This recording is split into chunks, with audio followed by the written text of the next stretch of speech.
es la tarde en el continente americano. Cuando anochece en Europa y amanece en Asia, así cae la tarde en el continente americano y transcurre la noche y el amanecer en el resto del mundo. La tarde. Hola, bienvenidos a la tarde de NTN 24, el canal de las Américas. Los saluda Carlos Eduardo Sánchez, hoy en el lugar de Idania Chirinos. Es un gusto poder acompañarlos. Comenzamos. 2 minutos de la tarde en Bogotá, Quito y Lima. Continuamos.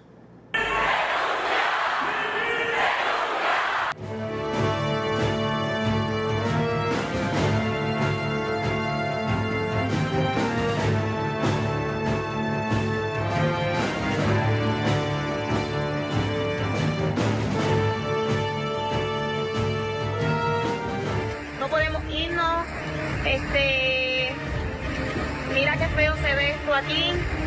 Este es el piso del segundo piso, ya está casi a punto de subir. Mira el poste del frente, la casa de Pello. Estamos atrapados. Sigan orando para que el Señor nos mande un ángel, se lleve estos vientos.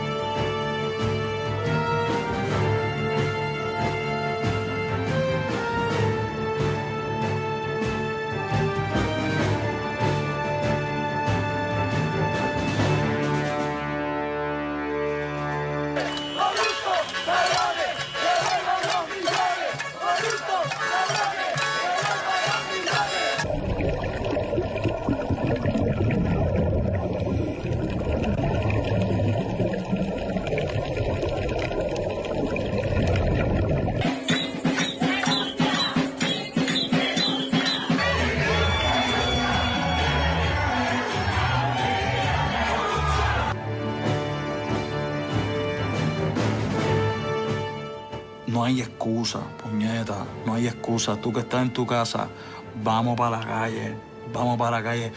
Todos los boricuas, no nos vamos a quitar, somos más. ¡Andando con todo! ¡Mamá bicho! ¿Qué pasa? ¡Suéltalo, cabrón! ¡Suéltalo ahora! ¡Por favor!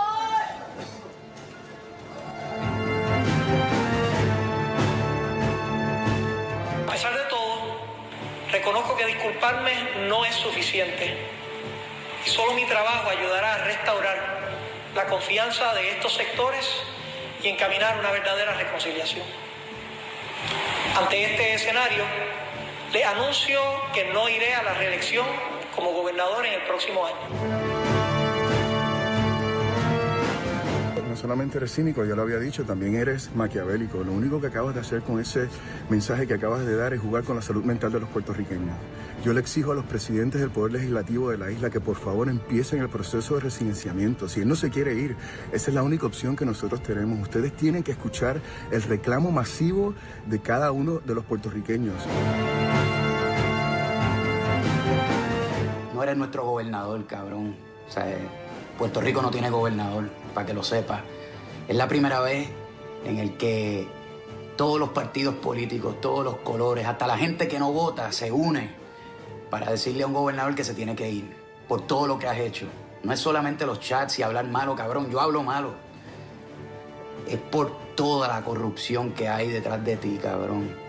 Y por todo lo que le hiciste al sistema educativo en Puerto Rico, por todo lo que hiciste durante el huracán María, que no entregaste las comidas que tenías que entregar, que gente murió por tu cabrona culpa, cabrón. Dios nos cuide, ya nos encomendamos al Señor, no podemos hacer nada.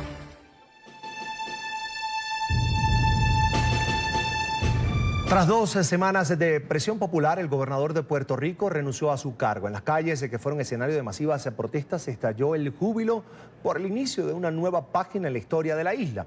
Anoche, Ricardo Rosselló pronunció un discurso en el que anunció que estará en el poder hasta el próximo 2 de agosto a las 5 de la tarde. Con desprendimiento, hoy les anuncio que estaré renunciando al puesto del gobernador efectivo el viernes 2 de agosto del 2019 a las 5 de la tarde. Con estas palabras, el gobernador de Puerto Rico, Ricardo Rosselló, informó que dará un paso al costado. Estos días estaré atendiendo asuntos pendientes que viabilicen una transición ordenada. Además, dio a conocer quién será la persona que estará en el poder de forma interina. En estos momentos, de acuerdo con el ordenamiento jurídico, esa persona sería la actual secretaria del Departamento de Justicia, la licenciada Wanda Vázquez. La labor de la funcionaria del gobierno puertorriqueño será escoger y tratar de confirmar a un secretario de Estado. La noticia desató el júbilo en las calles.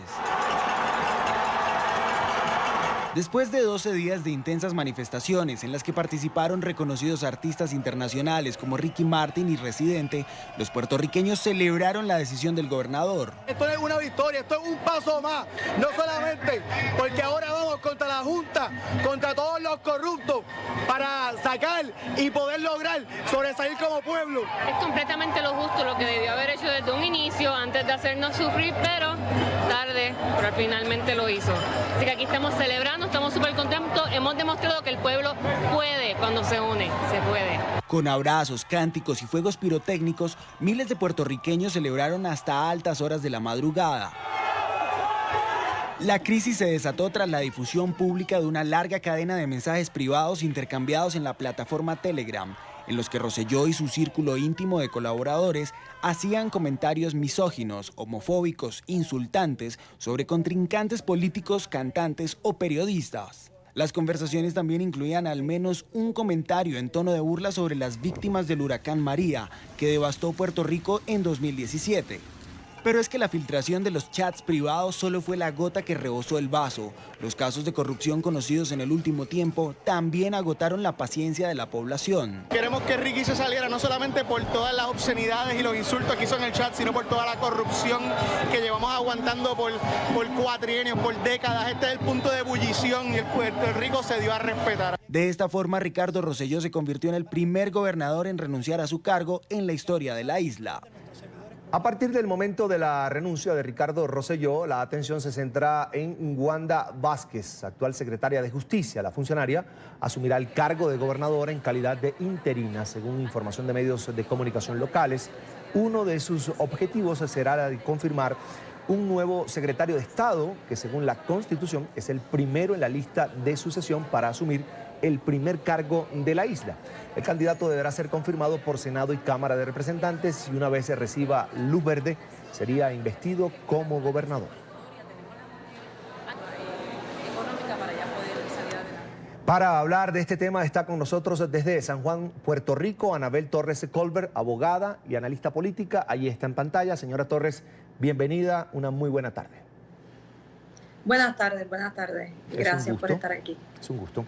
Rosselló finalmente anunció su renuncia a la gobernación, pero parece que la tensión en la isla no se va a reducir, al menos por ahora. Comienzan ya a escucharse voces dentro incluso y fuera de la isla en rechazo a quien asumiría la gobernación. Hablo de Wanda Vázquez, actual secretaria de Justicia. En efecto, el gobernador, como ya pues, todos saben, renunció en el día de ayer, pero renunció de manera prospectiva. Y la fecha efectiva es para el 2 de agosto. Entonces, este periodo se da para ver si es posible que se haga el nombramiento de un secretario de Estado, que sea confirmado tanto por Cámara y Senado, y así evitar que Wanda Vázquez advenga como gobernadora luego del 2 de agosto. La realidad es que el gobernador sigue siendo el gobernador hasta el 2 de agosto. Y si el 2 de agosto no está nombrado un secretario de Estado, entonces es que vendría Wanda Vázquez a asumir la posición como gobernadora. Ciertamente para las personas esto no es una buena noticia. Wanda Vázquez ha tenido sus propios problemas en Puerto Rico, ha tenido sus propios conflictos y problemas adversativos, incluso a nivel judicial, y enfrenta a unos enemigos políticos muy fuertes como es el presidente del Senado, quien es el primero que no desea que esto ocurra y que ella se convierta en gobernadora. Además de eso, en el día de hoy, incluso en la prensa aquí en Puerto Rico, ha surgido una serie de mensajes donde involucran directamente a la señora Wanda Vázquez, también ¿verdad? Demostrando un incumplimiento con su deber e incluso pudiese llegar a convertirse en algún tipo de comisión de delito o de negligencia en su deber. Wanda Vázquez no es ajena a todos estos mensajes privados que fueron la base para que el gobernador llegara al punto que tuvo que renunciar. Fue partícipe, es parte del mismo grupo de los allegados del gobernador que desataron todas estas controversias y que ha provocado esta crisis en las últimas 2 semanas. Por lo tanto, no es la persona que el pueblo quiere ver en la gobernación, porque tiene los mismos conflictos que llevaron al gobernador hasta aquí. Por eso es que las personas han dicho que las marchas no cesarán, que aquí se seguirá marchando y protestando para que Wanda Vázquez no venga en el poder, y por eso es que incluso ya ha surgido los hashtags de a Wanda no la queremos, Wanda tampoco, porque hay una protesta seria, porque ha sido una persona muy controversial y que incluso ha tenido muchos problemas frente a la ley o de incumplimientos con su deber, aun cuando ha salido inocente en lo mismo. Y es por eso que la presión ahora se concentra mucho más en que se logre esa negociación entre el presidente de la Cámara y el presidente del Senado, e incluso de la comisionada residente, para propósitos de que se llegue ese nombre conciliatorio que pueda convertirse en el secretario de Estado. Ahora, pero también en eso... Señora Torres, pero ustedes desde ese movimiento ciudadano que ha estado en las calles durante las últimas semanas gritando y exigiéndole además la renuncia al gobernador, ¿están conscientes que lo legal es que esta funcionaria asuma el cargo?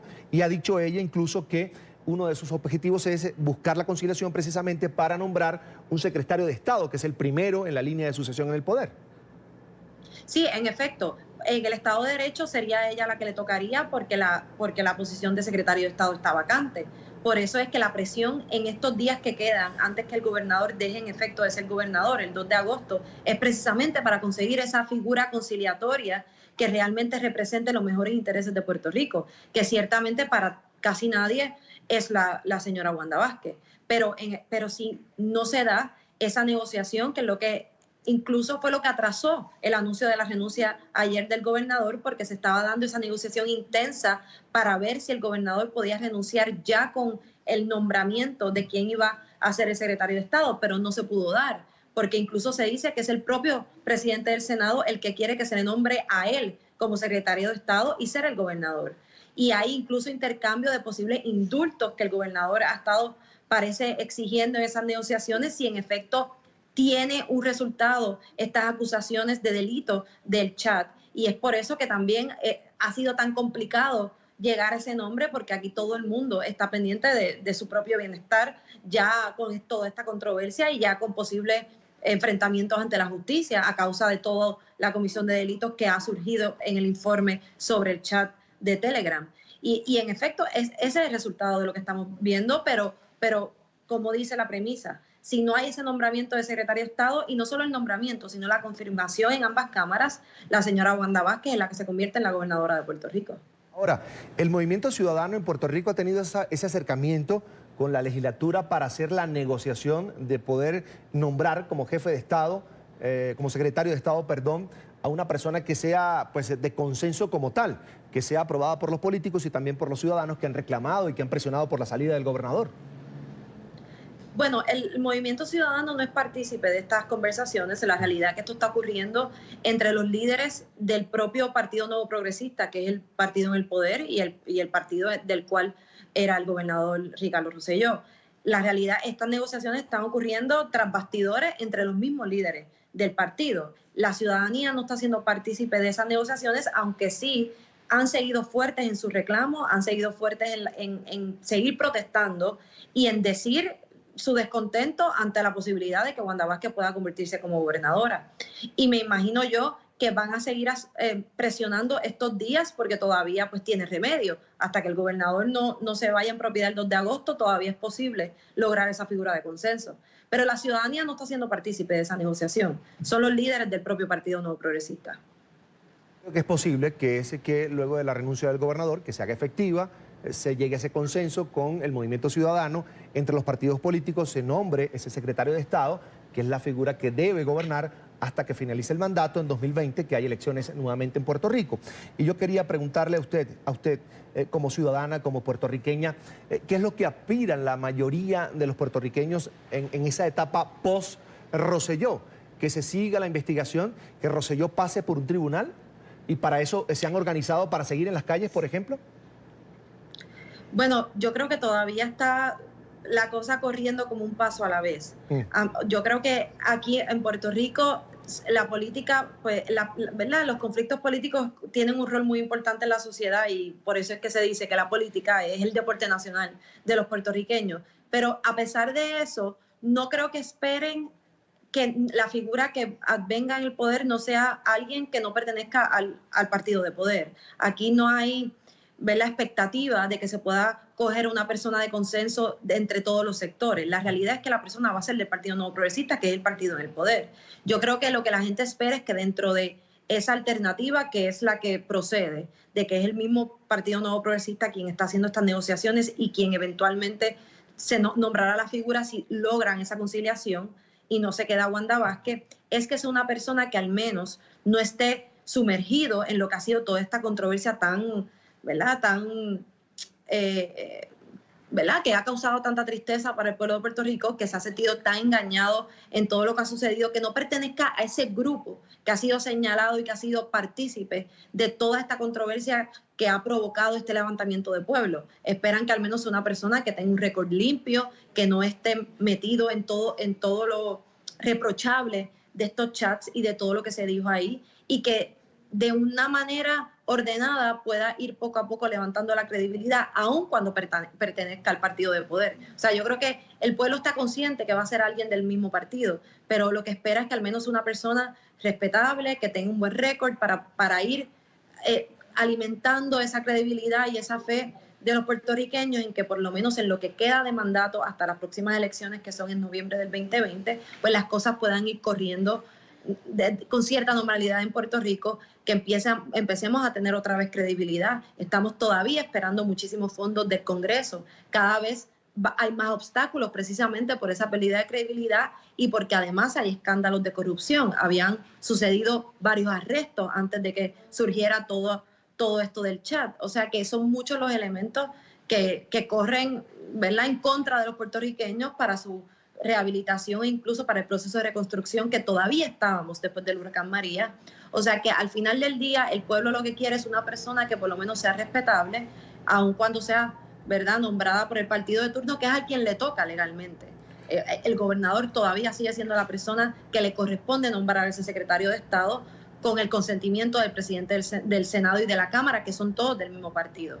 Pero es esa persona, alguien que pueda otra vez tener un buen nombre y representar a Puerto Rico dignamente, que es lo que ha sido tan fuerte para los puertorriqueños al leer ese chat, al ver cómo se burlan de las causas de Puerto Rico, cómo se burlan de las mujeres, cómo se burlan de la gente que sufrió a raíz del huracán y de todos los problemas que teníamos, y cómo incluso se hacía un plan para engañar a los puertorriqueños y en privadamente se hablara de una manera y nos trataran de proyectarse como unas personas distintas. O sea, ese golpe ha sido tan fuerte para los puertorriqueños que lo menos que están exigiendo y lo menos que esperan es que la persona que venga pues pueda un poco levantar ese respeto y esa dignidad para nosotros los puertorriqueños. Señora Torres, hay quienes han manifestado cierta preocupación porque puedan finalmente utilizar esta protesta social, esta plataforma ciudadana que de alguna manera se ha organizado para exigir la renuncia del gobernador, para que sirva de plataforma política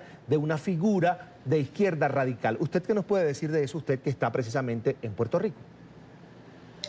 Pues sí, siempre cuando usualmente las manifestaciones ha sido parte de la sorpresa que ha dado todo este movimiento de pueblo, porque en Puerto Rico sí ocurren protestas y manifestaciones, pero no a este nivel ni con esta unidad de propósito. Y aquí el ejemplo que dio esta exigencia para que el gobernador Ricardo Rosselló renunciara fue precisamente eso, que se dejó a un lado todas esas diferencias políticas, todas esas diferencias sobre política pública que tiene que ver con eso de políticas más de derecha, más de izquierda, y que todo el mundo se unió con un solo propósito, que era el único mensaje, era exigir la renuncia de Ricardo Rosselló. Al haber ya ocurrido la renuncia, pues sí se han visto unos grupos que han intentado, ¿verdad?, en esta euforia de lo que han sido las protestas y sobre todo en el orgullo de que se ha conseguido de una manera pacífica y democráticamente con resultados el resultado de la renuncia del gobernador, pues están utilizando esa misma euforia para ver si pueden empujar otras causas. Yo lo que pasa es que lo que entiendo es que el volumen de gente participando de las mismas no será igualmente, porque hay gente que realmente difiere sobre estas políticas de derecha y de izquierda. Disculpen. Por lo tanto, a pesar de que posiblemente utilizan esto para seguir exigiendo, porque ya tienen una historia de éxito, ni la convocatoria ni las protestas van a ser tan exitosas, porque hay una genuina división sobre políticas públicas entre los diferentes grupos políticos y sociales en Puerto Rico. Es Anabel Torres Colbert, abogada, analista política, nos acompañó desde Puerto Rico. Le quiero agradecer por estos minutos que ha compartido con nosotros en la tarde de NTN 24. Tenga usted una feliz tarde. Igualmente a ustedes, y gracias a ustedes. Hasta la próxima. Ya son las 5:23 minutos de la tarde en la costa este de los Estados Unidos. A esta hora revisamos otros temas que también hacen parte de la agenda informativa de hoy. Es noticia la segunda derrota del jefe de gobierno en funciones, Pedro Sánchez, en una sesión de investidura en el Congreso de España. El líder socialista no logró obtener los votos necesarios para formar un nuevo gobierno tras fracasar en el intento de cerrar una coalición con la izquierda radical de Unidas Podemos. Este es un informe de nuestro periodista en Madrid, Marcelo Moncayo. Hola, ¿qué tal? Saludos para ustedes en la tarde. Así es, amigos televidentes. Este día aquí en el Congreso de los Diputados, el presidente en funciones, Pedro Sánchez, volvió a perder la votación en la sesión de investidura. Sánchez no consiguió el apoyo del partido Unidas Podemos, que únicamente se abstuvo en esa votación. El presidente del gobierno en funciones de España sufrió un nuevo fracaso político. Este jueves perdió la segunda votación de investidura, en donde necesitaba más votos positivos que negativos. Sánchez obtuvo solo 124 votos a favor frente a 155 votos negativos y 67 abstenciones. En su discurso, Pedro Sánchez recriminó al líder de Unidas Podemos, Pablo Iglesias, quien durante semanas condicionó su apoyo a cambio de varios ministerios. El gobierno de Sánchez había cedido en parte, pero fue insuficiente para Iglesias. Y si usted me obliga a elegir entre la presidencia del gobierno de España, que no serviría a España, o bien optar por mis convicciones, yo no tengo ninguna duda. Elijo mis convicciones, elijo proteger a España.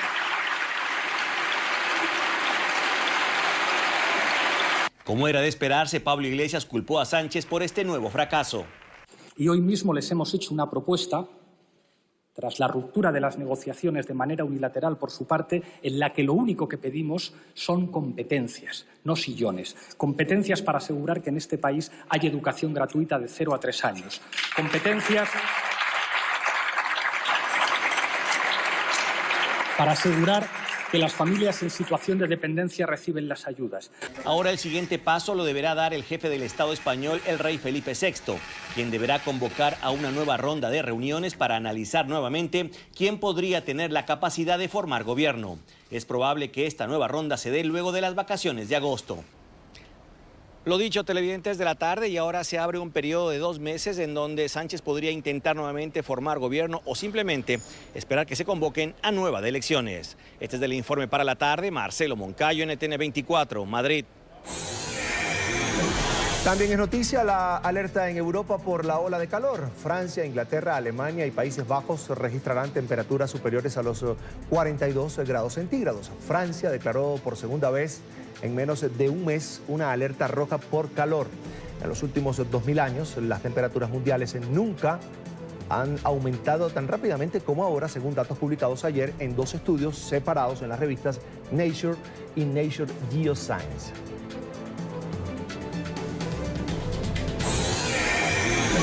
Y es noticia Ecuador, que investiga a Julian Assange por presunta promoción electoral durante su asilo. Según el gobierno de Lenín Moreno, el australiano aspiraba a convertirse en candidato electoral en su país de origen. Durante su estadía en la embajada ecuatoriana en Londres, se habría financiado estudios para medir sus posibilidades electorales con dinero del Estado ecuatoriano. Bajo esa premisa, el secretario anticorrupción estaría enviando a la Fiscalía y a la Contraloría toda la información al respecto para determinar la condición de responsabilidad penal, administrativa o civil que corresponda.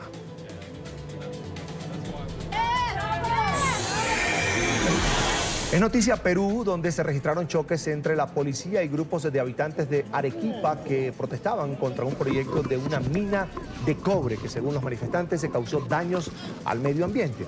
De acuerdo con los informes, los agentes antidisturbios trataron de dispersar a un grupo de personas que estaba bloqueando una carretera, lo que generó los enfrentamientos. Varios policías resultaron heridos. El presidente peruano Martín Vizcarra tiene previsto reunirse con líderes de la comunidad para abordar sus inquietudes. Perú es el segundo mayor productor de cobre del mundo y su industria minera representa el 60% de sus exportaciones. Es noticia el temor en Nicaragua ante la posibilidad de que la suspensión de los diálogos entre el régimen de Daniel Ortega y la oposición afecten la economía del país. Analistas políticos y económicos auguran un panorama oscuro en medio de la crisis. La nación se estaría encaminando hacia una depresión económica agravada por la tensión, sumada a la aceleración en la aplicación de sanciones internacionales. Llaman la atención ante el aumento de los niveles de desempleo y la caída en la capacidad adquisitiva del ciudadano.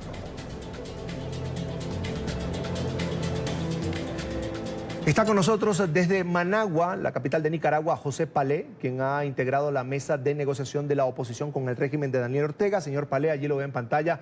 Muy buenas tardes, bienvenido a NTN 24. Muy buenas tardes, un saludo a toda la audiencia de este importante medio de comunicación en toda América.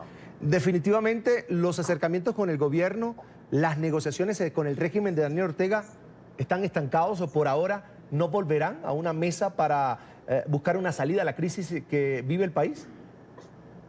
Después de la resolución de Medellín, que abrió una nueva oportunidad para reiniciar la negociación, ya que la Asamblea de la Organización de Estados Americanos recomendó que la Alianza Cívica para la Justicia y la Democracia y el gobierno renovaran las reuniones para que el diálogo fuera el mecanismo de solución a la grave crisis que afronta el país.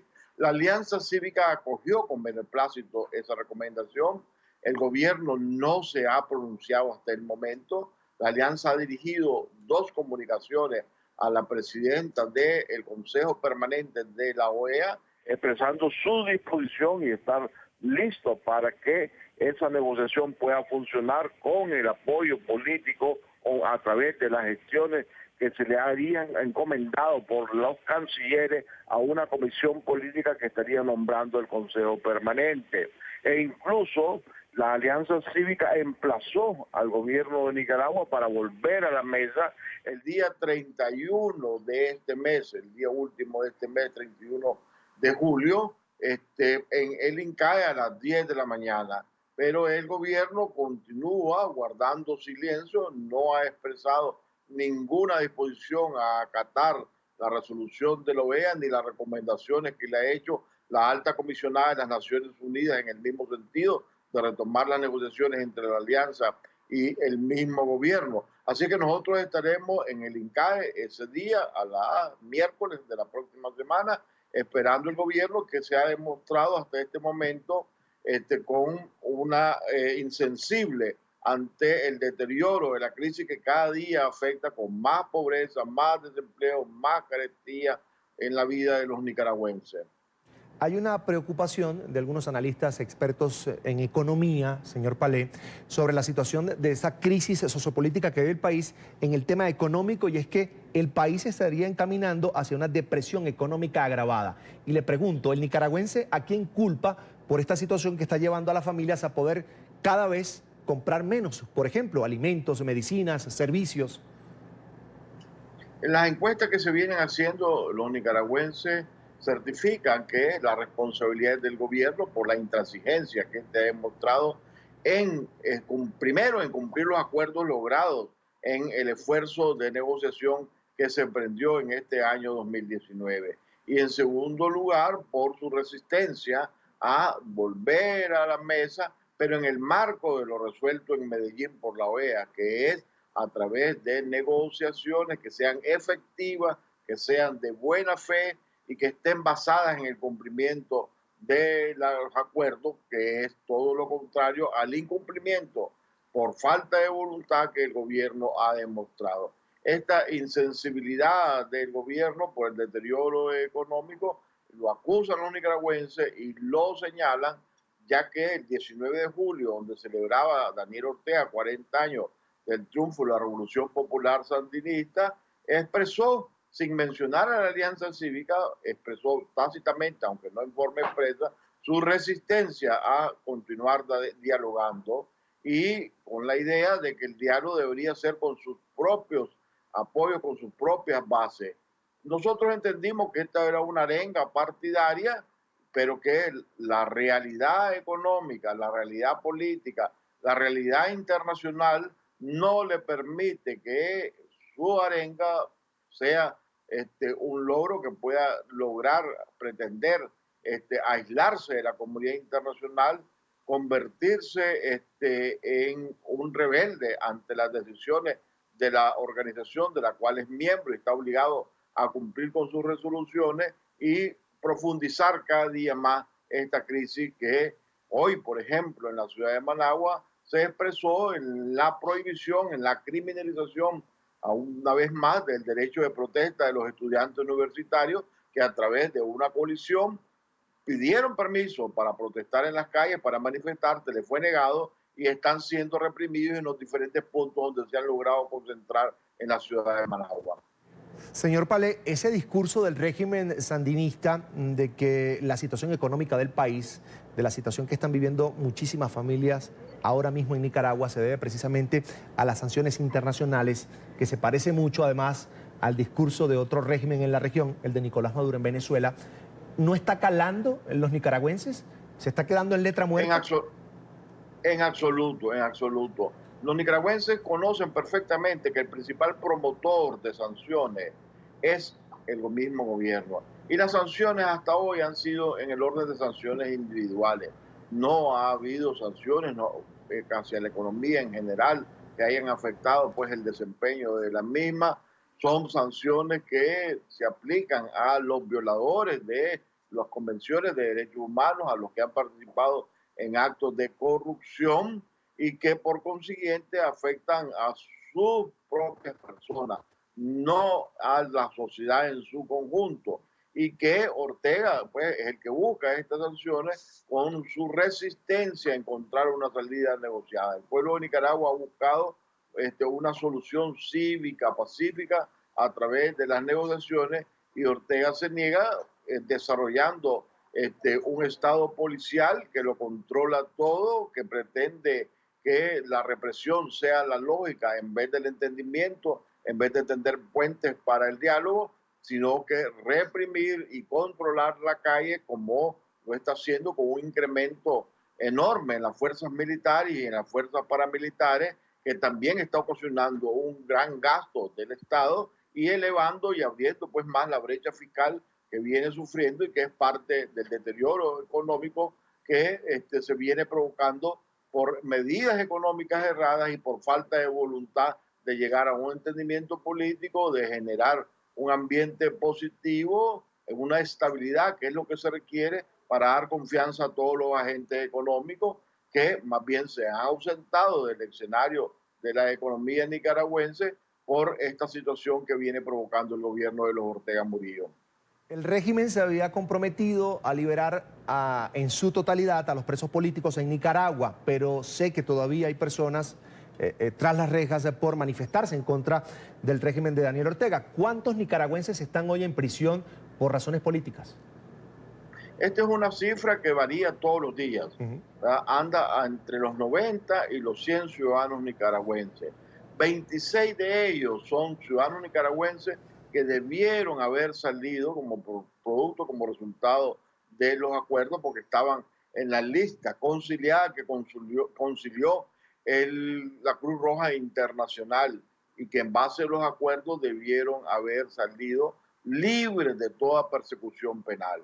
Entonces hay 26 de estos que debieron haber salido y no salieron, más todo el número que a partir del 1 de abril continuaron siendo capturados y que continúan siendo capturados o secuestrados todos los días. Es una lista que se incrementa porque la gran represión, el gran dispositivo policial permanente en las calles, en las rotondas, en los barrios del país, captura a todo aquel que se atreve a expresar de alguna forma sus reclamos, su protesta o sentirse, ¿verdad?, agobiado por esta política represiva que ahoga toda expresión ciudadana.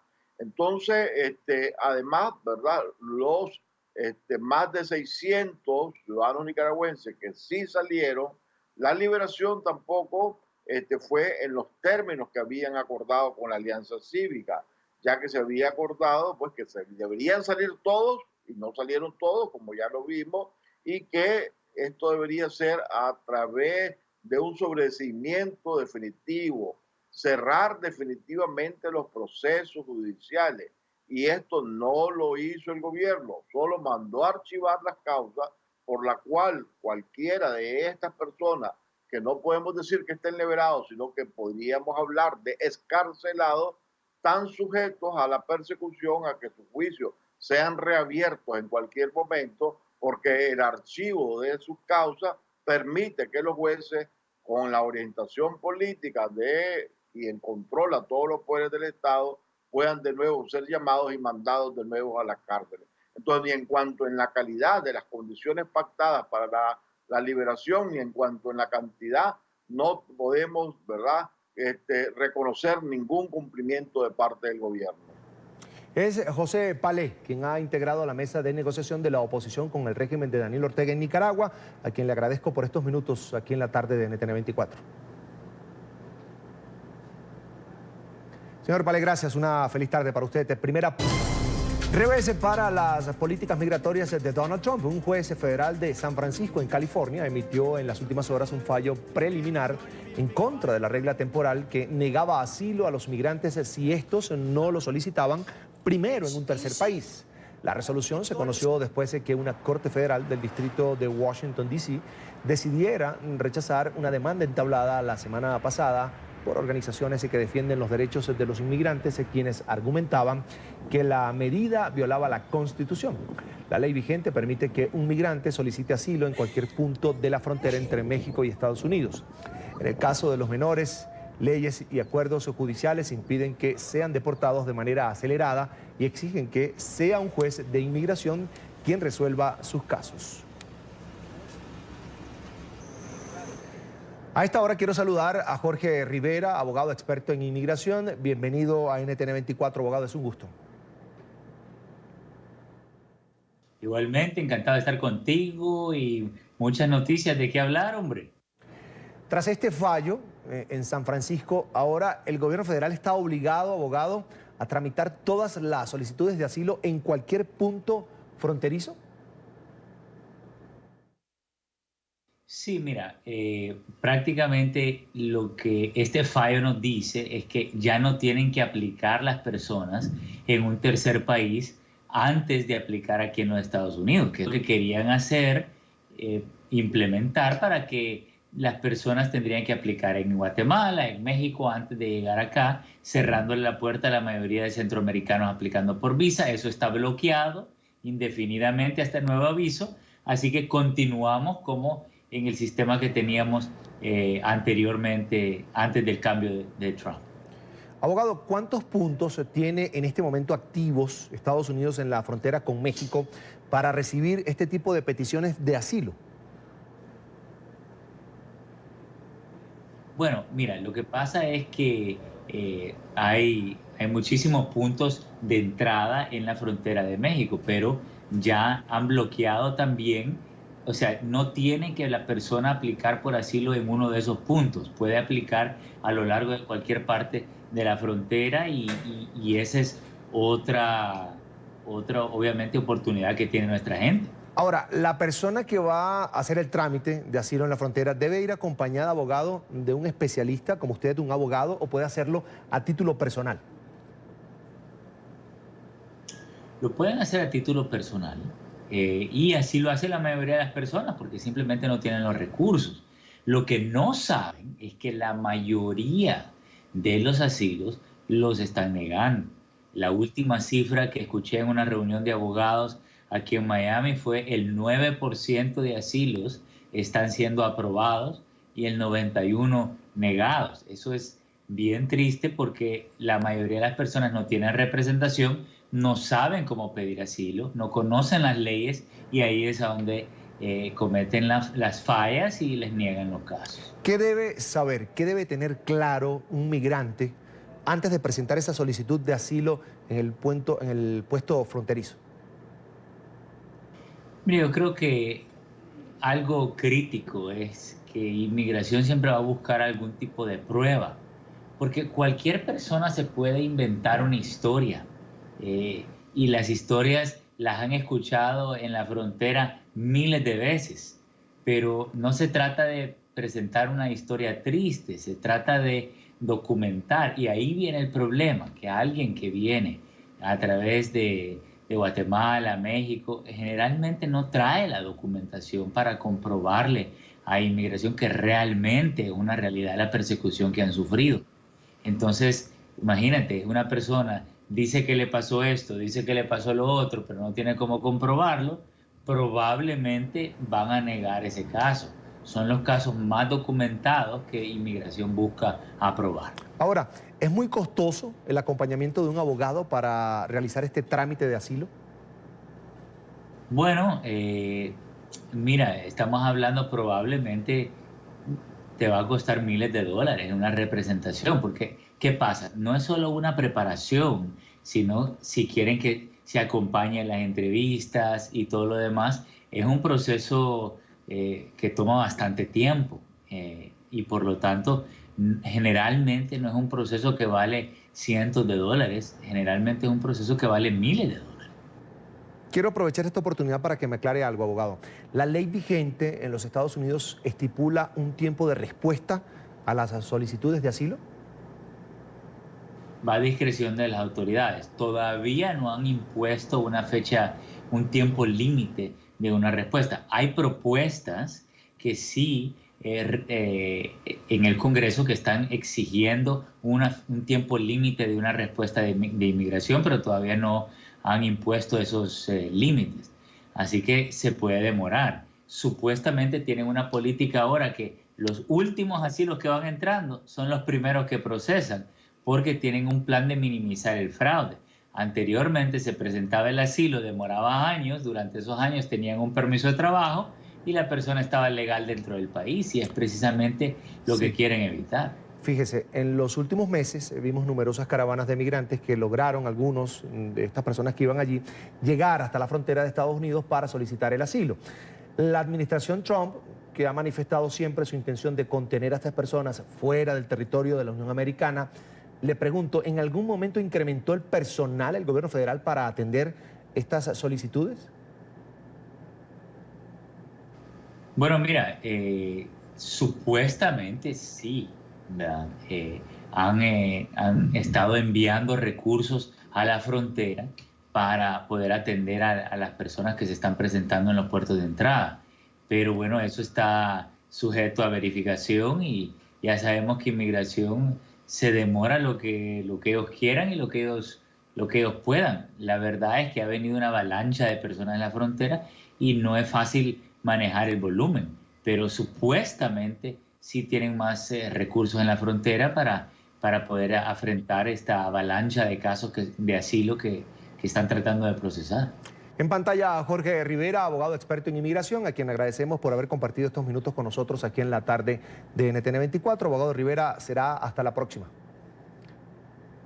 Igualmente, un abrazo, cuídense mucho.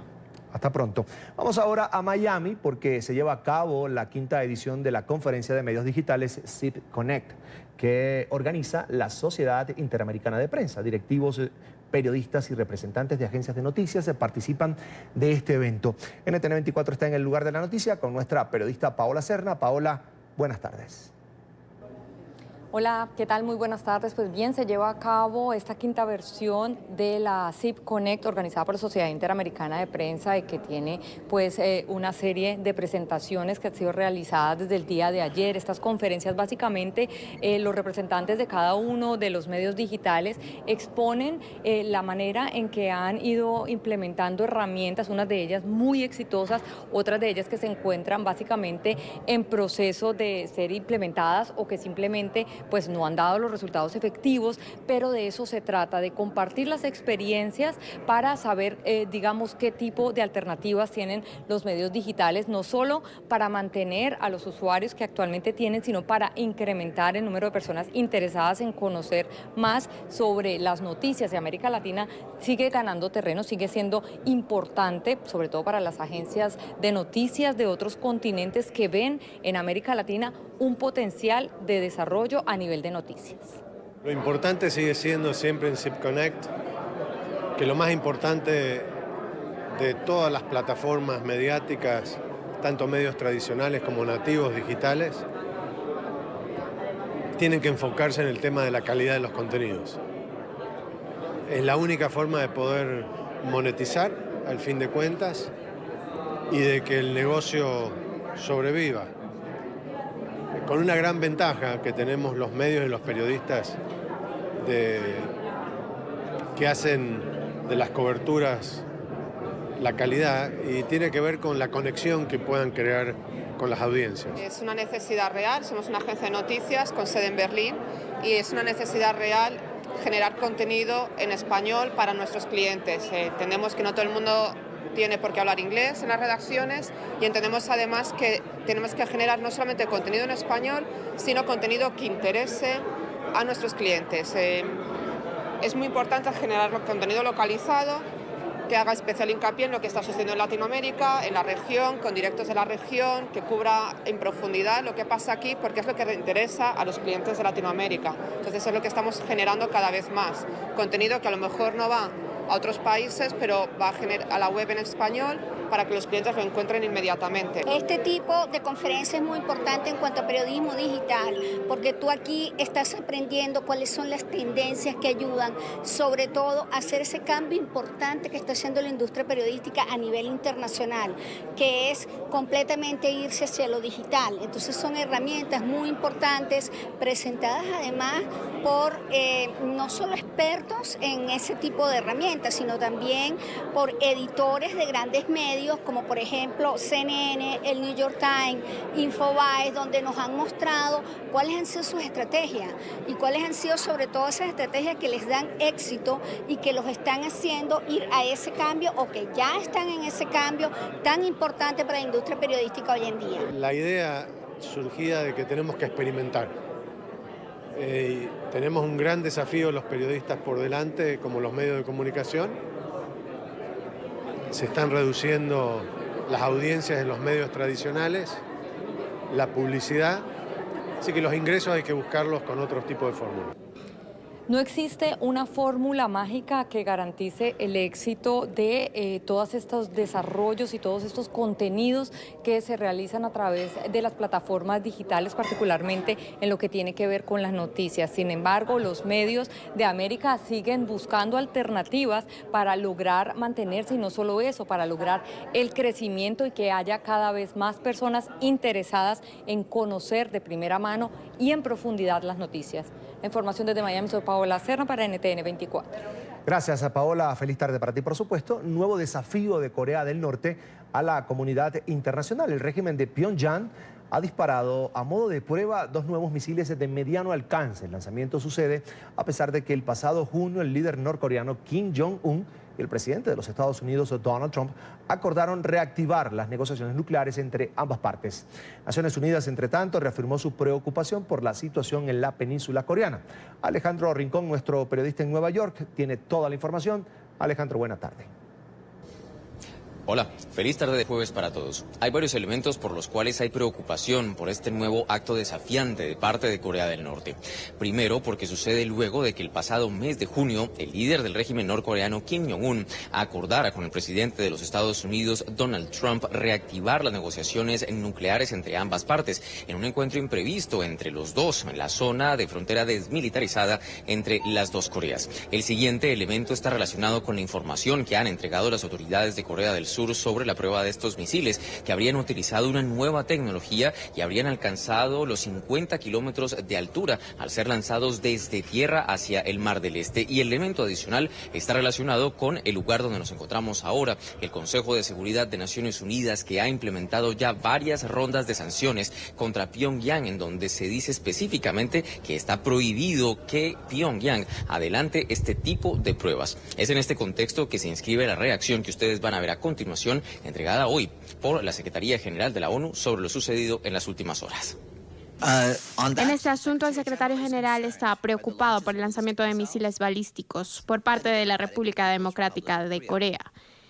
Él insta a las partes a sostener un diálogo entre Estados Unidos y la República Popular de Corea, como fue acordado en la reunión en junio.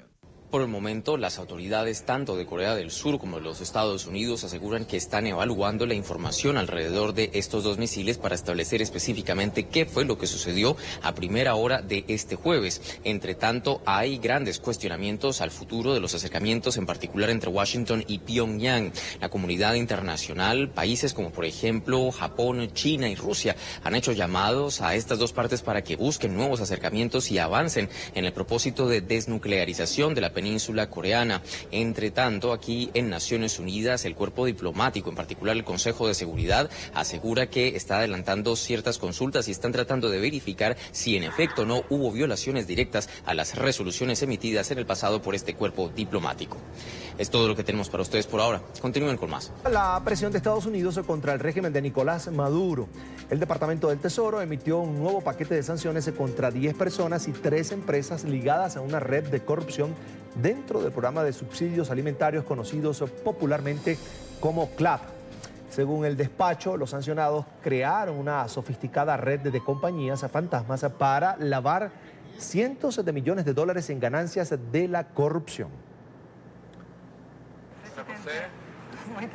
Dentro de la lista de 10 personas sancionadas destacan 3, Walter, Joswal y Joser Gavidia Flores, hijos de la llamada primera combatiente Cilia Flores.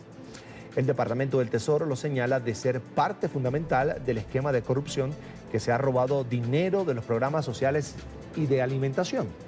El documento indica que ellos recibieron sobornos de un ciudadano colombiano a cambio de darle acceso a contratos sobrevalorados del gobierno venezolano.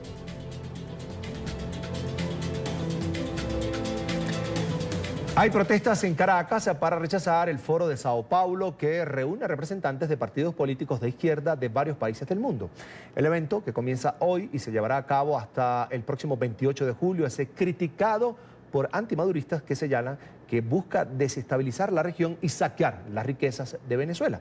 Luis Laya, nuestro periodista en la capital venezolana, tiene toda la información. Luis, buena tarde. Hola, buenas tardes. Este jueves distintos sectores sociales han protestado en Venezuela en contra de la realización de la reunión del Foro de Sao Paulo. Señalan que cerca de 200 millones de dólares son invertidos en realizar este encuentro, los cuales deberían ser utilizados para resolver los problemas de los venezolanos. Critican que se hagan tras el apagón del pasado lunes y en medio de la grave crisis que vive Venezuela. Aquí nosotros estamos viviendo una situación crítica y vemos cómo el usurpador de Miraflores gasta más de 200 millones de dólares en un evento que pues reúne a personas que lo que hacen es reconocerlo y reconocer su dictadura, que es una vergüenza nacional. En rechazo a la reunión del Foro de Sao Paulo protestaron los venezolanos. Critican que al país le cueste más de 200 millones de dólares el evento para lavar la cara al régimen de Nicolás Maduro en medio de la crisis. Aquí se están gastando más de 200 millones de dólares en los cuales Venezuela lo necesita, donde el ciudadano común lo necesita. Vemos que en menos de 72 horas se realizó pasó un apagón nacional que estuvo a oscuras el país, en donde tuvimos 800 pacientes en el estado de Lara que no pudieron ser dializados porque teníamos el apagón, donde el hospital de Por la Mar, la planta eléctrica no prendió porque no servía. Creo que vienen a burlarse del sufrimiento del pueblo, que se hablen de cifras de 200 millones de dólares, cuando vemos a Caracas totalmente destruida, cuando actualmente hay zonas que tienen 70 y 80 días sin agua, cuando ayer solamente en la Candelaria 6 veces se fue la luz. Es decir, es una burla. Y yo creo que los que dicen llamarse de izquierda, falsos revolucionarios, lo que hacen es lavarle la cara a la dictadura. Los estudiantes universitarios de Venezuela exigen a estas delegaciones que, a pesar de su ideología, salgan a las calles del país a ver la realidad antes de defender a un tirano. Que salgan sin escolta, que vean las calles de Venezuela, que se den cuenta cómo a más de una cuadra mueren venezolanos por falta de alimentos, que se den cuenta cómo en los hospitales están muriendo miles de personas. Además, rechazan la presunta participación de líderes de la FARC en estas reuniones con el beneplácito del régimen venezolano, tal como lo denunció el senador Álvaro Uribe. Yo creo que en este momento las Fuerzas Armadas Revolucionarias de Colombia no tienen nada que decir cuando simplemente se han intentado de atacar constantemente, cuando se les ha exigido en el Estado colombiano un cese al fuego, y lo decía el senador Álvaro Uribe, que han venido atacando, y estas personas fueron apermisadas para que vinieran y asistieran en este foro que hoy está reuniendo la mayor cantidad de líderes genocidas que ha tenido América Latina. Aseguran que los países y organizaciones que vinieron a esta reunión, que inició este jueves con más de 800 invitados especiales, no tienen la legitimidad ni la confianza internacional para tapar la violación de derechos humanos. Que ni siquiera va a servir para lavarle la cara a nadie.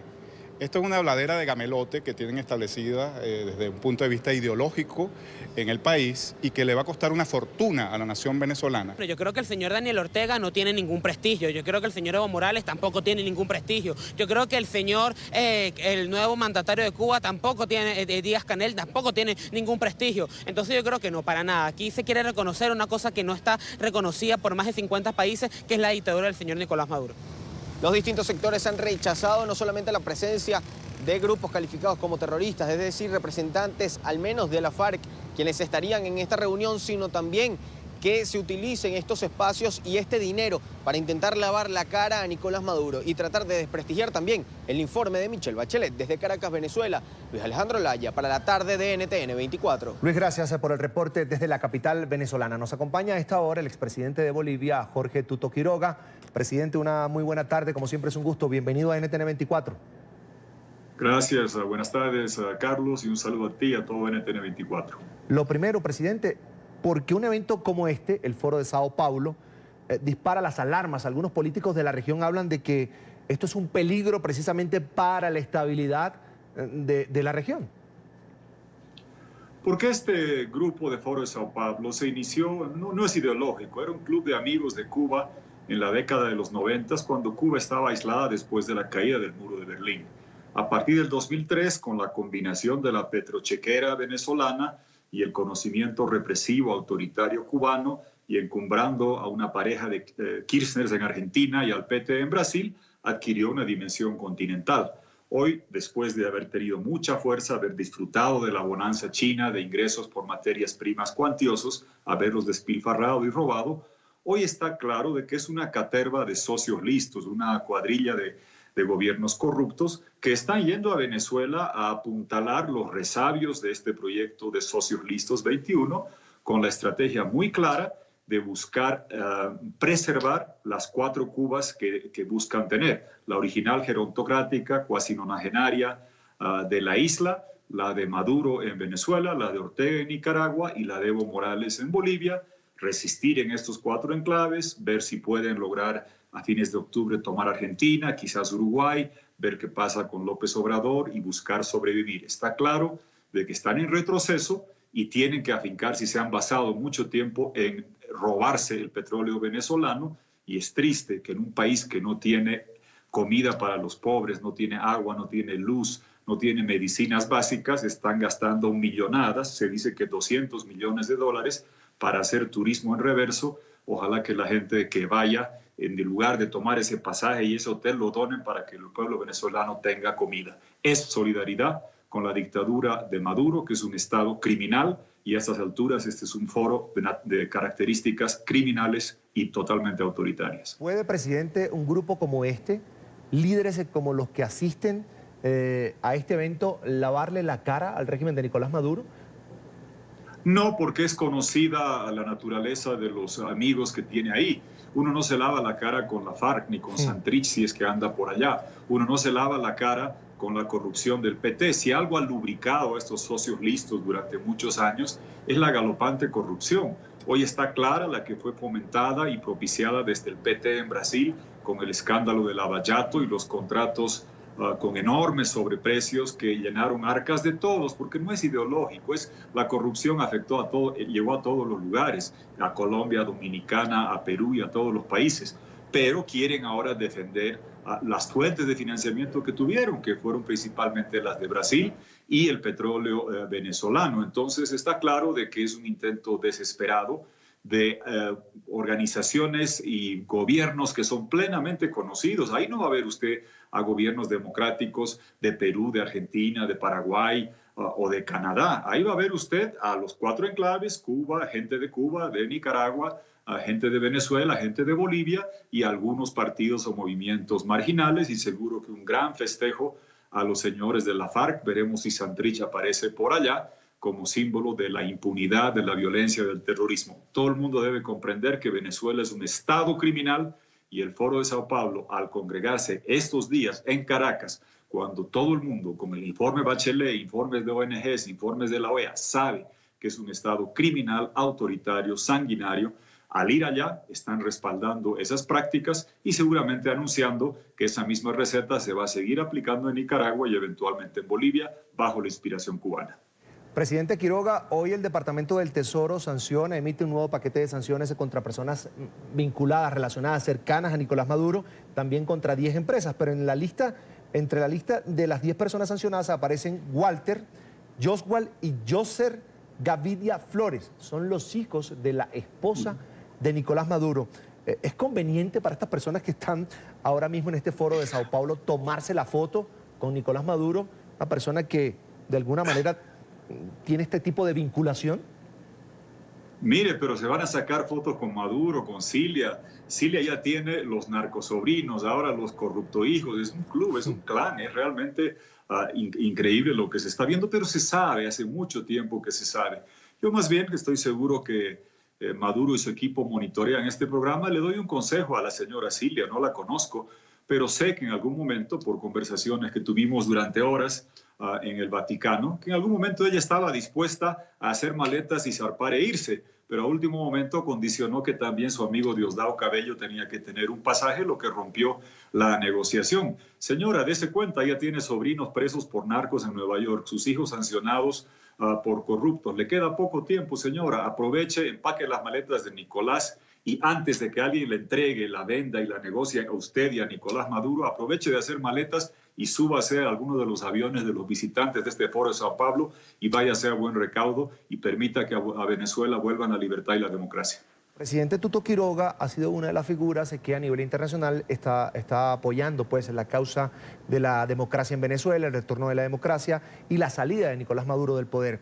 Hay muchos venezolanos que ahora mismo, presidente, se sienten decepcionados, desilusionados. Su mensaje para ellos. Mire, que hay que seguir, que hay que perseverar. Yo estoy acá en La Paz, yo subo a las montañas una vez al año y créeme que es frustrante. Uno al principio cuando avanza ve el punto de partida y se siente con aliciente y fortalecido, y cuando ve el objetivo que es la cima de la montaña y sigue perseverando y no llega y sigue perseverando y no llega, empieza a frustrarse. No hay que frustrarse, estamos cerca, se ha avanzado como nunca antes. Tiene legitimidad constitucional Guaidó, apabullante apoyo popular, reconocimiento diplomático. Fíjense, Citgo, una empresa que estaba a punto de caer en manos de rusos que Maduro se las estaba regalando. Guaidó la ha salvado, está emitiendo bonos, el BID está reconociendo a Guaidó y lo que se necesita es el último empujón. Y ojalá que la comunidad internacional, como hemos conversado en su reunión de Lima, apliquen sanciones al unísono. No sirve que estos sobrinos, que estos hijos, que estos parientes de la cleptocracia criminal solo sean sancionados en Estados Unidos. Europa, hora de aplicar sanciones, de revocar visas, de expulsar parientes, de congelarles los activos al unísono en todos los lugares, para que estos señores sepan que solo les queda Pyongyang, Managua o Teherán. Si todos actúan al unísono con las sanciones, si activando el TIAR, todos los países hacen un cerco criminal, aire, mar y tierra, para evitar que la cleptocracia criminal pare de hacer contrabando de gasolina hacia Colombia, contrabando de comida hacia adentro, tráfico de cocaína hacia afuera, robarse el oro a Cuba, el oro a Turquía y el petróleo a Cuba. Si se hace un cerco de esa naturaleza con sanciones al unísono y se sigue respaldando a Guaidó, estamos cerca, serán semanas decisivas y créanme que los que mejor lo saben son los del régimen,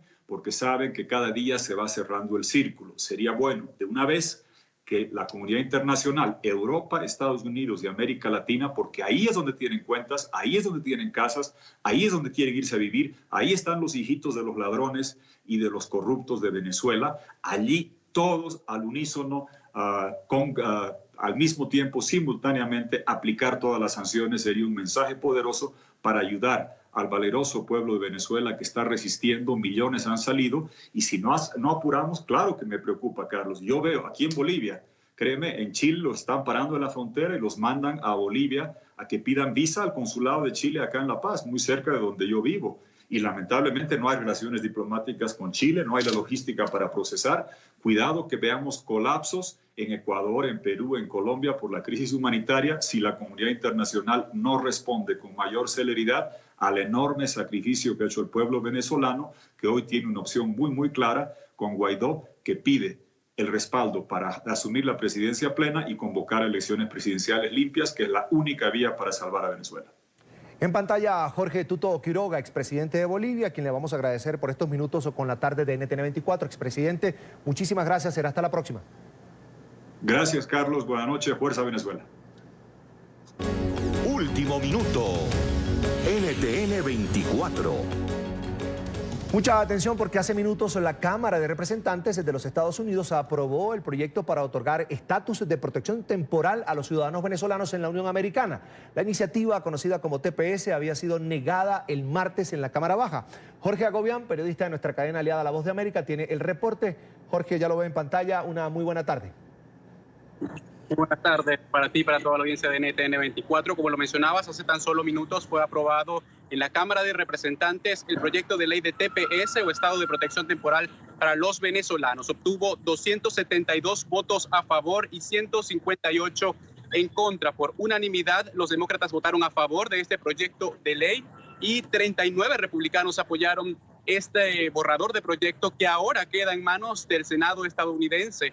Recordemos que la vía legislativa contempla que las dos cámaras del Congreso deben aprobar el proyecto de ley antes de que llegue a la oficina oval con el presidente Donald Trump, quien debe firmarlo para que finalmente esta propuesta de ley de TPS para venezolanos sea una ley. Conversamos hace tan solo también minutos con una de las representantes demócratas que ha impulsado este proyecto de ley. Asegura que es un gran paso aquí en la Cámara de Representantes y, como te comentaba, que todo queda en manos del Senado y que esperan que sea en esa Cámara del Congreso donde los republicanos que tienen mayoría en el Senado pues apoyen a esta comunidad de venezolanos. También conversábamos más temprano con el representante republicano por Florida, Mario Díaz Valar, uno de los coautores de este proyecto, quien decía horas antes de que comenzara la votación que sabía que se iba a aprobar aquí en la Cámara de Representantes de mayoría demócrata, pero dudaba y se preguntaba qué pasaría en el Senado. Dice que está también en conversación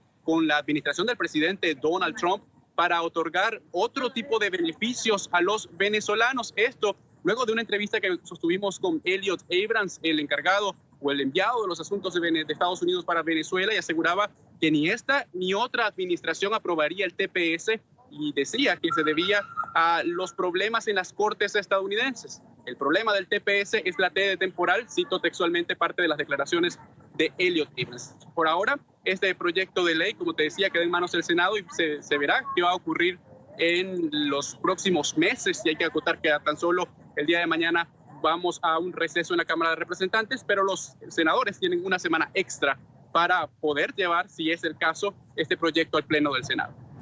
Jorge Agobián, desde Washington, D.C. Jorge, una feliz tarde. Gracias por ese completo reporte desde la capital de los Estados Unidos. Avanzamos aquí en la tarde de NTN 24. 59 reclusos murieron en el primer semestre del 2019 en cárceles venezolanas. Hoy la ONG, Observatorio Venezolano de Prisiones, se presentó su balance de medio año.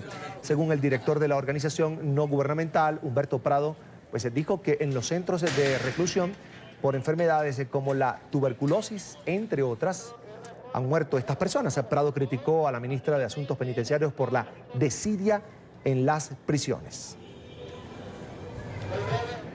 Y desde nuestro estudio en Caracas nos acompaña precisamente Humberto Prado, director de la ONG Observatorio Venezolano de Prisiones. Humberto, como siempre, un gusto. Buena tarde. Bienvenido, por supuesto, a NTN 24.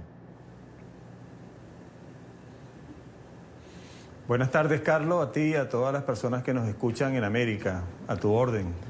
Humberto, definitivamente sigue empeorando la situación de las cárceles en Venezuela. Cada vez mueren más reclusos, cada vez hay más violencia, cada vez hay más vulnerabilidad. Relátanos, por favor, el contenido de ese informe que contiene, por supuesto, la situación precaria que está viviendo esta población reclusa en Venezuela. Bueno, sí, Carlos, mire, hoy nosotros precisamente presentamos el informe del primer semestre del año 2019 y precisamente lo hicimos porque el día de mañana, 26 de julio, la actual administración de Iris Varela cumple 8 años de gestión. Y en 8 años de gestión, además de este primer semestre, pudimos sacar por lo menos en el monitoreo que llevamos en cada uno de los centros penitenciarios de nuestro país, de que murieron 59 reclusos, de los cuales el 39% fue por violencia y el otro 69% fue por situaciones de salud, por problemas de salmonela, de hepatitis, de VIH-Sida, por situaciones precisamente de dengue hemorrágico y además de ello una situación que se viene presentando en cuanto a la tuberculosis en todos los centros de reclusión de nuestro país. Pero más allá, nosotros en el año 2017 presentamos este informe que revela que murieron 191 internos durante todo este año. En el año 2018, que es nuestro informe, dice que murieron 291 internos en los centros carcelarios de nuestro país. Y esto precisamente lo sacamos nosotros, Carlos, porque ella se ha dado la tarea de que Venezuela tiene el mejor sistema penitenciario del mundo, que no necesitamos nadie que nos venga a decir a nosotros qué tipo de sistema necesitamos en vista del informe que presentó la oficina de la Alta Comisionada de Naciones Unidas, la doctora Michelle Bachelet, en cuanto al tema precisamente de los centros penitenciarios de nuestro país y los centros de detención preventiva que lamentablemente dan vergüenza y que lo hemos venido denunciando continuo y sostenidamente. Y en base a esas declaraciones que ella emitió, nosotros precisamente nos dimos a la tarea de investigar durante estos 8 años que ella dice que tiene el 98.7% del control de los centros penitenciarios del país.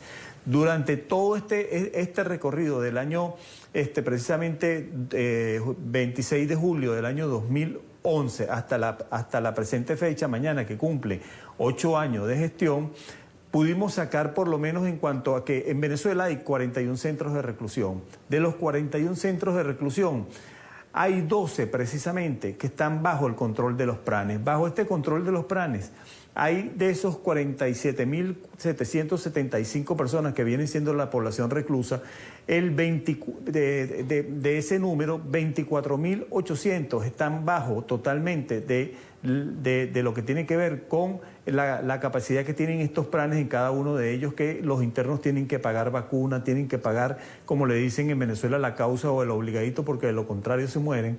Y lamentablemente en este tipo de estos 8 años no hemos visto que la ministra de Asuntos Penitenciarios no ha podido resolver el problema del hacinamiento, no ha podido resolver el problema del retardo procesal, no ha podido resolver el problema de lo que tiene que ver con la atención a la salud, no ha podido resolver el problema del tráfico de armas y de drogas dentro de los centros penitenciarios del país, no ha podido resolver el problema de la falta de atención médica a todos los internos, donde incluso tenemos números de que hay algunos que han muerto hasta de desnutrición, no solamente de las patologías que le dije anteriormente, sino incluso hasta de desnutrición. Y lamentablemente ella viene y dice que tiene el mejor sistema penitenciario del mundo y que tiene el 97% de control de los centros de reclusión en nuestro país. Entonces, ahí, primero, uno no puede evadir que ellos han muerto bajo la responsabilidad y custodia de la gestión de ella. 2, que cuando usted analiza que en 20 años de gestión de este tipo de administración que tenemos hoy en día en nuestro país, han muerto más de 7.200 personas dentro de los centros de reclusión. De esos 7.200, el 37% ha sido bajo la administración de la actual ministra. Quiere decir que nosotros tenemos un sistema penitenciario que el que ingresa se le declara inmediatamente que hay una pena de muerte no declarada y que el Estado no responde por la vida de los centros de los presos de nuestro país. Humberto, ya vamos a hablar del tema de salud y alimentación dentro de las prisiones, pero me causó curiosidad de que me hablas de 12 centros de reclusión donde el régimen lo domina, en este caso, los pranes, delincuentes, peligrosísimos, y que los reclusos de esas cárceles deben pagar la causa. Y quería preguntarte por ese particular, ¿cuánto en bolívares paga un recluso semanal, diario, mensual, no sé cómo lo pagan, pero cuánto debe pagar la familia para que esa persona pueda estar vivo dentro de la prisión? Miren, es triste y muy lamentable, primero, que el Estado, el régimen no diga que tiene un grave problema. Segundo, de que esto suceda bajo la complicidad, porque ellos tienen la vigilancia de los centros de reclusión de nuestro país. Y tercero, que una persona que son demasiado pobres, muy vulnerables, tengan que conseguir semanalmente unos 100.000 bolívares que tienen que ser llevados para pagárselo precisamente a esta figura de pranes o de luceros que viene conformando el esquema que hay en los centros de reclusión de nuestro país, porque de lo contrario, primero, al preso que no paga le dan un tiro en la muñeca, si no paga la segunda advertencia le dan un tiro en los tobillos y en la tercera simplemente le dan un tiro en la cabeza y pierde la vida, y el Estado, que es el responsable de la vida de cada una de estas personas en nuestro país, no responde por la vida de los reclusos. Otra cosa, el Estado venezolano no garantiza, me imagino, la alimentación de los reclusos en este momento en el país. No, lamentablemente el Estado tiene la responsabilidad por ley de garantizar lo que es el desayuno, el almuerzo y la cena, y de brindarle una atención integral a cada una de las personas que están privadas de libertad. Y hasta ahorita que usted me está entrevistando, Carlos, a través de este canal para toda América, nosotros podemos decir que la comida tiene que ser suministrada por la propia familia. Imagínese usted que la situación del país económica, de que algunas veces incluso las personas que no están privadas de libertad no consiguen comida. Personas muy humildes tienen que buscar como sea comida para llevar a la prisión precisamente para que los internos puedan comer algo, y algunos que le pueda llegar una visita le dan comida a sus propios compañeros de infortunio, porque de lo contrario mueren de desnutrición.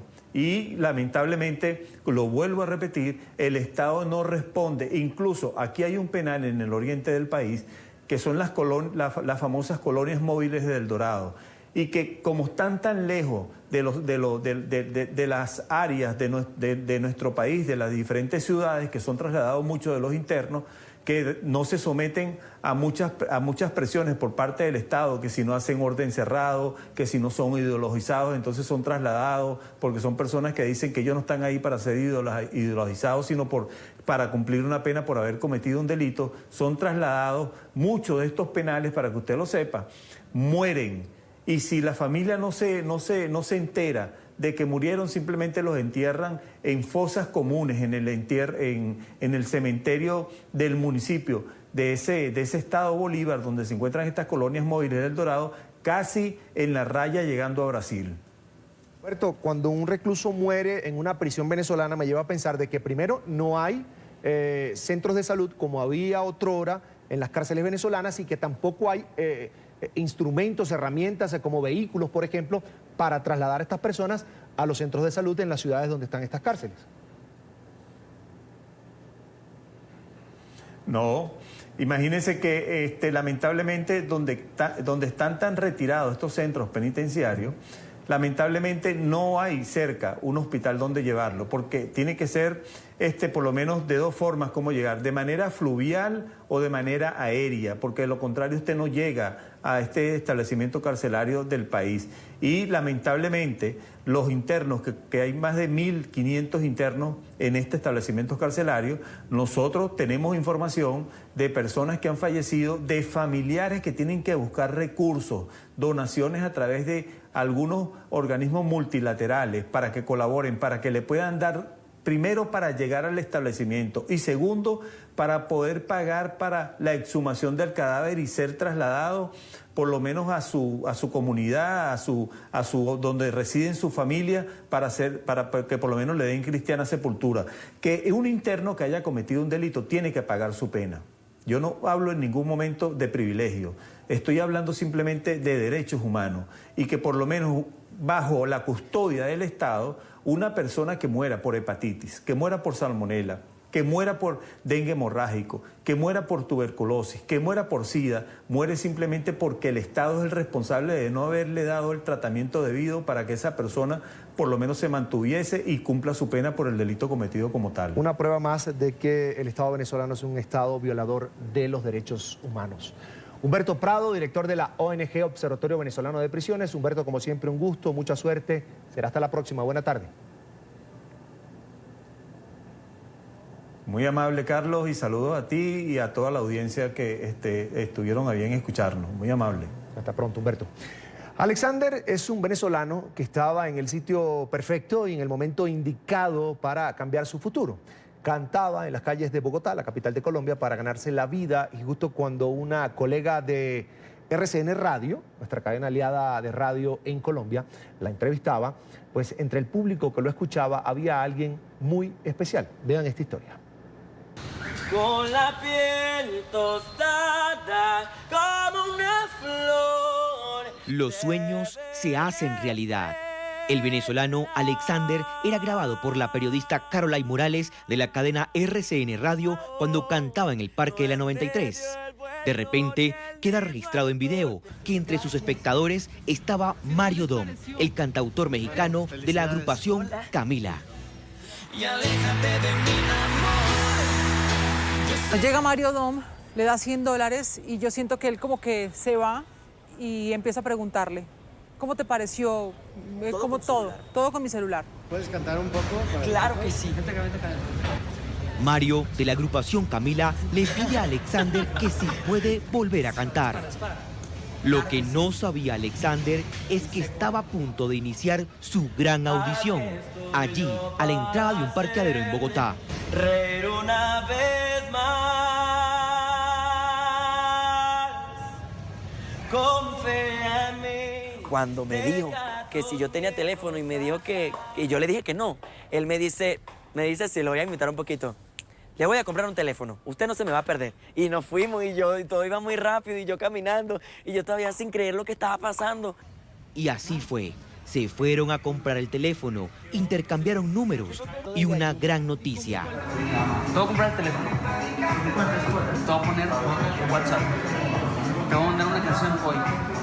Te la vas a ensayar y en 15 días te voy a volar a México. Hoy lloro, pero de alegría. Hoy lloro porque no fue en vano. Porque todas las veces que yo lloré de tristeza, porque la gente me miraba como un gamín y me miraba como alguien que solamente estaba pidiendo, pues yo también soy un ser humano, y gritaba eso con mi voz. Habían momentos en los que me abrumaba muchísimo, sentía ganas de llorar, pero decía, no, yo tengo que registrar cada momento. Pero Mario quería volverlo a escuchar y le pidió que le interpretara la canción Venezuela. No ocultó sus sentimientos, era una química y llora de la emoción.